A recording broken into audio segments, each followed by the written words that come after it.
It was December 2022 when my girlfriend Charlotte and I drove up to the Pocono Mountains for what we thought would be a romantic winter getaway. We'd rented this amazing-looking Airbnb, a cozy cabin decorated for Christmas with a hot tub on the deck, surrounded by woods and just beautiful scenery all around. The drive from the city took us about 4 hours, and we stopped to grab snacks and groceries at a Family Dollar before heading up the steep gravel road that led through the trees to our rental property. The place looked even better in person. Christmas lights everywhere, decorative reindeer, a giant snowman, and these big candy canes lining the walkway. Inside, it had that warm cabin smell, a Christmas tree glowing in the corner, stockings on the walls, and a stone fireplace with logs stacked beside it. There were 3 bedrooms, plus an upstairs loft with a pool table. Out of curiosity, I went down to check out the basement. It was dark, cold, and unfinished, clearly just used for laundry and storage, a stark contrast to the cozy atmosphere upstairs. That's when I heard a knock at the front door. I rushed up to answer it and found a man in his late 40s standing there wearing torn-up gray sweatpants and a ratty yellowish-brown jacket. He smiled at me warmly and asked how we folks were doing. I assumed he was the host, so I asked for his name. He said, Tom, and explained that he runs the place with his brother. He mentioned he lives just up the road if we need anything. I thanked him and he left. What struck me as odd was that he somehow knew I was there with my girlfriend, even though Charlotte hadn't come to the door. I figured maybe his brother Mike, the actual host I'd been messaging, had told him about us. Night fell quickly and snow started coming down hard. We cranked up the heat, cooked dinner, chicken thighs, broccoli, potatoes, and cornbread, and settled in to watch the Polar Express with the Christmas tree lights glowing. After we'd digested our meal, we bundled up and headed outside to the hot tub. I turned on all the outdoor decorations and we sank into the bubbling water, snowflakes landing on our faces. It was pure bliss, until suddenly the bubbles stopped. The hot tub went silent. That's when we heard them, unmistakable footsteps crunching through the snow somewhere on the property. Charlotte and I locked eyes. I started to call out, but she grabbed my arm and shook her head. The footsteps moved around the property, circling closer then farther, until they finally faded away. I told Charlotte it was probably just a deer, but deep down I knew those were human footsteps. We got out quickly and went inside to shower, but the hot water ran out after barely 2 minutes, turning ice cold and forcing us to jump out screaming. I messaged Mike about it and he said he'd send someone to look at the water heater the next day. Something felt off, but we tried to shake it off and went to bed. In the middle of the night, we both jolted awake to aggressive, angry banging on the front door. Charlotte was shaking me, terrified. I said I'd check who it was, but she begged me to stay in bed and keep quiet. Honestly, I was relieved she said that because I didn't want to go near that door. 3 sets of violent bangs echoed through the house before they stopped. We sat there in the darkness, whispering, hearts pounding. I got up and locked the bedroom door for extra security. We stayed awake for maybe half an hour before exhaustion finally pulled us back to sleep. First thing in the morning, I messaged Mike about the knocking. He responded quickly, seeming genuinely confused and disturbed. He said if it happened again we should call the police. Not exactly reassuring, but what else could he say? I went outside to clear the snow off my Jeep and noticed fresh footprints in the snow looping all around the house. These looked recent. The snow had fallen all night, so any old tracks should have been buried.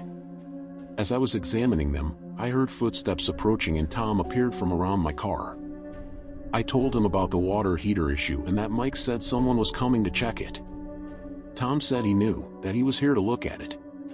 I also mentioned the knocking and the footprints. He glanced at them casually and said there are strange folks out here who snoop around at night, but they're harmless. He went inside, walked around upstairs, then headed down to the basement to check the water heater. Something felt wrong, so I messaged Mike saying Tom was here checking the heater. Mike's response made my blood run cold. He asked, "Is Tom the name of the plumber?" I replied, "No, your brother." He wrote back, "What do you mean? I don't have a brother. Who is this person?" My heart dropped into my stomach.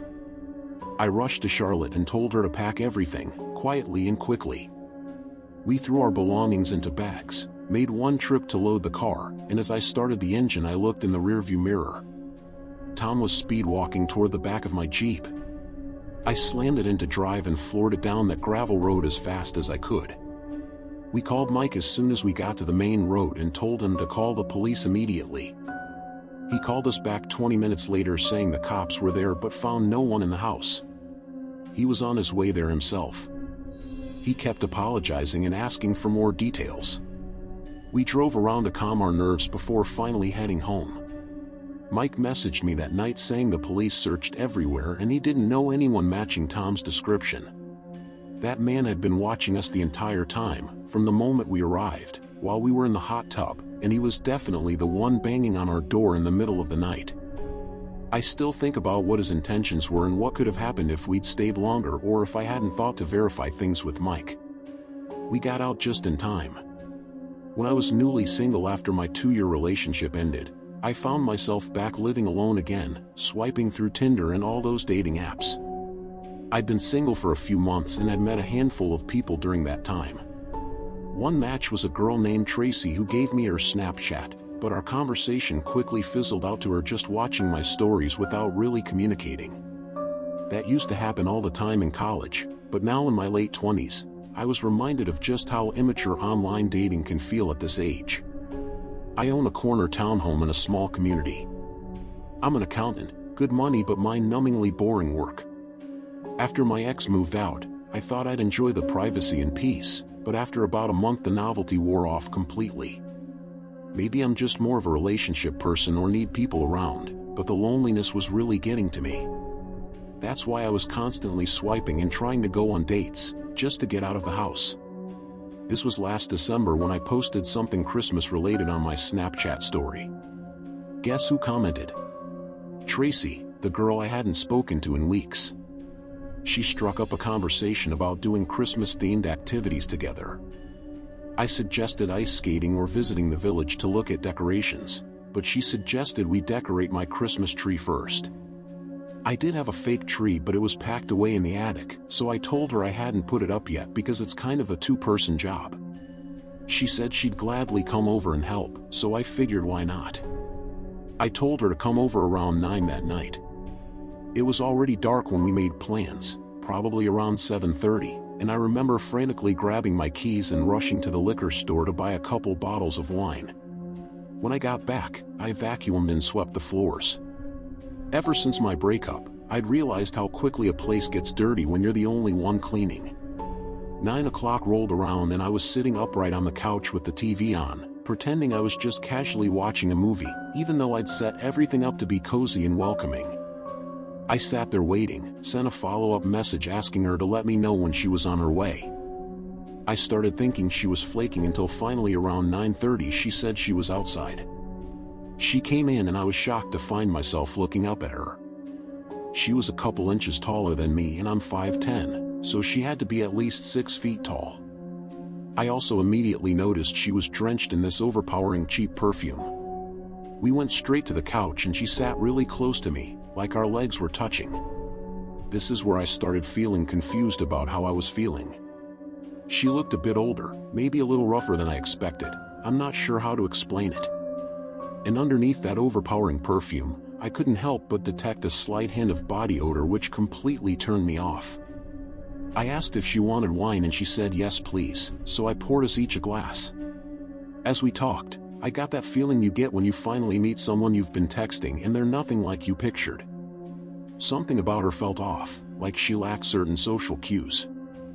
I handed her a glass of Merlot and we cheersed. I swear she almost immediately spilled a huge drop of red wine on my light blue couch. I wanted to scream but I composed myself and said it was okay as I ran to grab a damp paper towel to blot it before it set in. She kept apologizing and I kept saying it was fine, but things got more tense after that. To break the tension, I suggested we get the tree out of the attic. I climbed up and slid over the giant box with all the tree parts, handing her the pieces one by one, each getting bigger until we got to the largest section that I couldn't handle on the ladder alone. She grabbed it with ease. I had to remember this girl's size.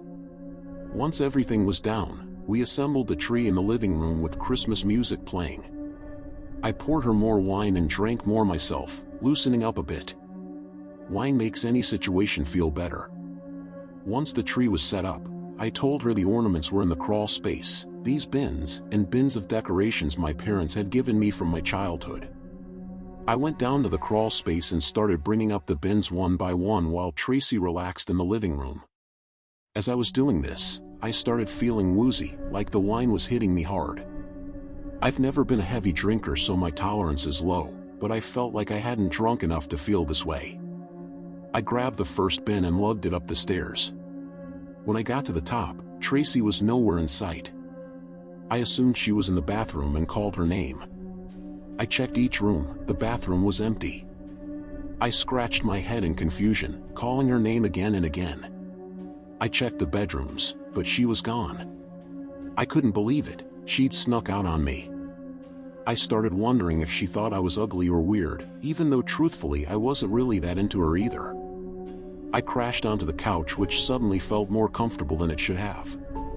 As far as I remember, I periodically checked my phone to see if she'd opened my Snap, watching whatever was on TV until my memory just faded to black. Everything went dark and then I woke up surrounded by darkness. No lights, no TV. I looked around and realized I was still on the couch. I felt weak, my limbs were hard to move, but I managed to find my phone right under me. The second my phone's screen lit up, illuminating the room, I saw it. Even though the light was facing toward me, that glow revealed the outline of a tall silhouette standing directly in front of me, just staring down. For some reason I didn't scream. I just put the phone down, bringing the room back to darkness. I finally opened my mouth and said, "Tracy," hoping it was her, though in that moment I'd forgotten what had happened earlier. Whoever was standing there didn't answer. I eventually picked my phone back up, turned on the flashlight, and saw it was in fact Tracy standing in front of me, motionless, just looking down at me. I felt locked to the couch. I don't know if it was pure fear or the effects of whatever she'd obviously drugged me with, but I genuinely had a hard time moving. I felt weak and helpless. All I could manage was to say her name a couple more times. She turned toward the stairs and I swear she sprinted toward them.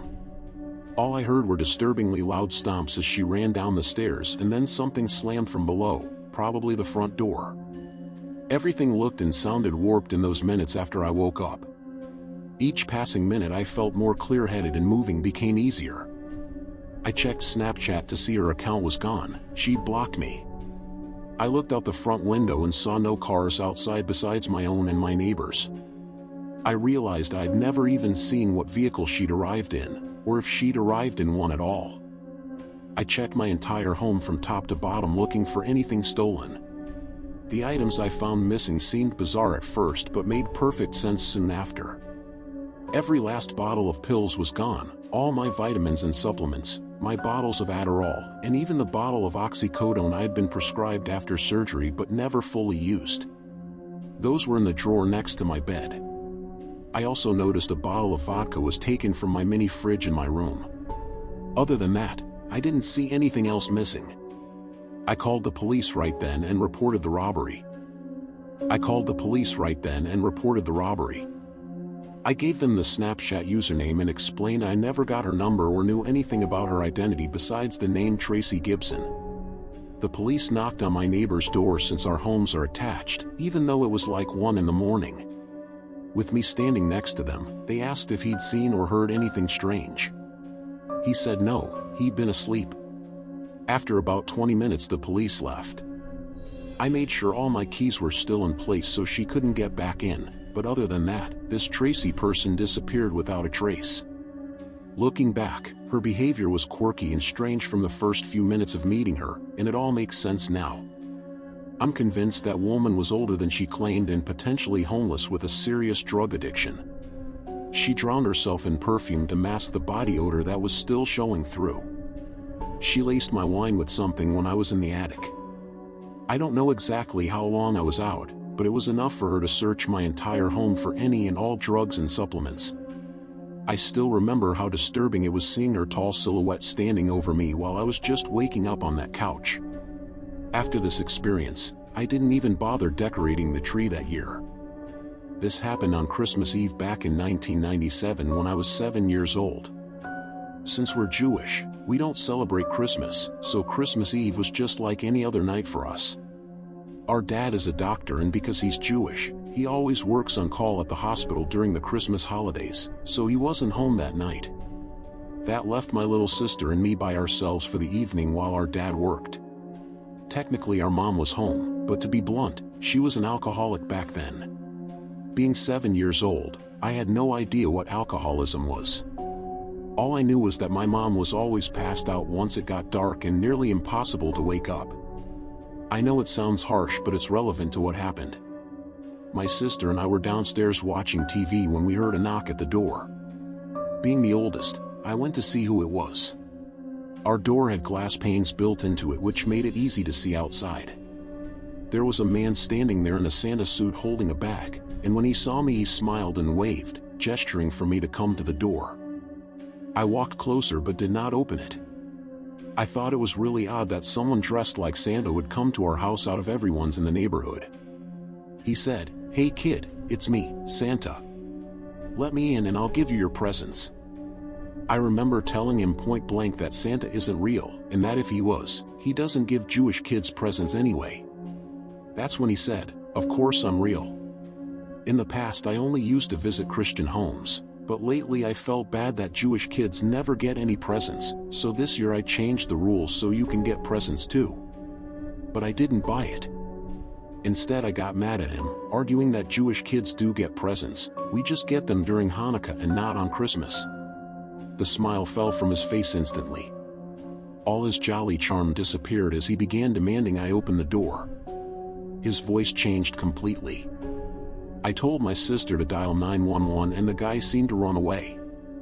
We did call the police, but unfortunately the operator didn't understand what we were saying. Looking back, I think she may have thought we were just little kids excited that Santa Claus was coming to our house.